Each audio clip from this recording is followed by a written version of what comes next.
Dr. Abel Damina, just when I start believing in your teaching, you don't carry another heresy come again. You don't carry another lie come, another big fallacy come. How can Dr. Abel Damina be saying that Holy Communion is not in the Bible? And he was explaining and explaining and explaining, and everything was explaining.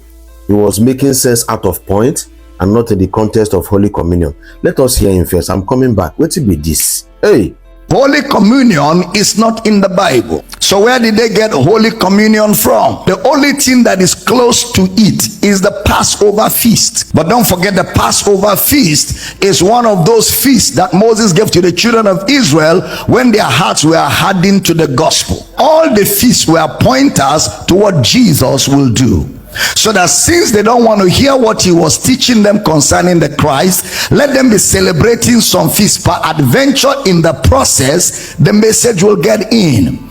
So the Passover feast was a feast of Jewish people, and don't forget, it was a feast, so it was not just one cup of wine and one small bread. No, it was a big feast. Not this poverty-stricken kind of thing they call Holy Communion, where even the bread, you're struggling to see where the bread is lying down in the. It was a major feast of the Jews, and they kept celebrating that until Jesus showed up. Why did Jesus do one with them? Because he came to fulfill it. So he did that one, and he said to them, this is the last time we will do this, until that day in my Father's kingdom. So if Jesus said they will do it in the Father's kingdom, in the resurrection we didn't see them do it. So which means in the Father's kingdom it was not going to be a physical thing, it was going to be spiritual. We did No. Something is wrong. Dr. Bedamina, I don't know the Bible you are reading from, but I had to do a research and look at what I saw in the book of Luke, chapter 22, verse 19 to 20. Let me take it from verse 14. When the hour came, Jesus and his disciples and apostles reclined at the table, and he said to them, I have eagerly desired to eat this Passover, that's the context of the Passover, with you before I suffer. But I tell you, I will not eat it again until it finds fulfillment in the kingdom. It is the Passover that Jesus told his disciples that this is the last time they are eating it together. The next time they eat it will be later on. It is not communion. After chapter 16, and taking the cup, he gave thanks and said, take this and drink it amongst you. For I tell you, I will not drink it again from the fruit of the vine until the kingdom of God comes. And he took the bread, gave it thanks, and broke it and gave to them, saying, this is my body given for you. Do this in remembrance of me. So Jesus told them to do it in remembrance of him. There's no way Jesus said, after this, no more communion. It was the Passover. They can still be enjoying their Passover feast and all that. But Jesus, because that was his last time to be with them, Jesus said that he will not enjoy it with them again until then.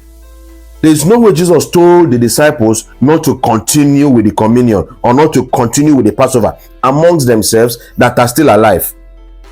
In the same way, after the supper, he took the cup and saying, this is the cup of the new blood which was poured out for many. That is it. So I don't know what part where God is from. Jesus, he said that the last time it was done was when Jesus came. And after that, no. Apostle Paul was not even one of the disciples Jesus directly nurtured.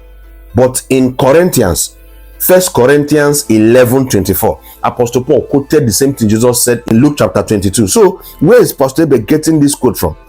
That it is not biblical to take communion. Help me. I don't know what they do this my guy again. No. These are fathers of faith that should be teaching us the right thing, not causing confusion. He has said it, Dr. Abel Damina has said it, that Christianity is what? Apostolic. It means what the apostles didn't do, we should not do. The apostles broke bread. The apostles took communion at their own time.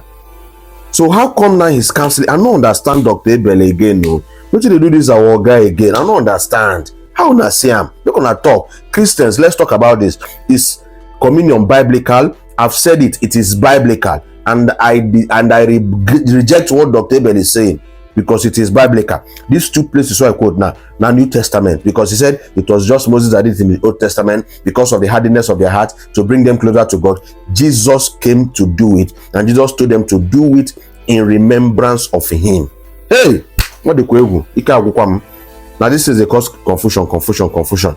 Pastor A go talk A, Pastor B go talk another thing. But for me, now what's in the Bible as I stand with, what do you guys think? Let us discuss this and educate others. See you guys.